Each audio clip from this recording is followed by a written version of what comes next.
श्रियकान्ताय कल्याणनिधये निधयेऽर्थिनाम् श्रीवेङ्कटनिवासाय श्रीनिवासाय मङ्गलम् लक्ष्मी सविभ्रमालोकसुभ्रूविभ्रमचक्षुषे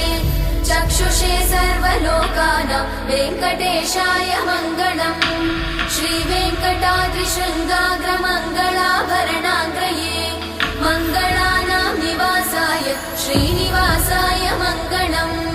सर्वावयव सौन्दर्य सम्पदा सर्वचेतसां सदा सम्मोहनायास्तु वेङ्कटेशाय मङ्गलम् नित्याय निरवध्याय सत्यानन्दचिदात्मने सर्वान्तरात्मने श्रीमद् वेङ्कटेशाय मङ्गलम् स्वतः सर्वविदे सर्वशक्तये सर्वशेषिने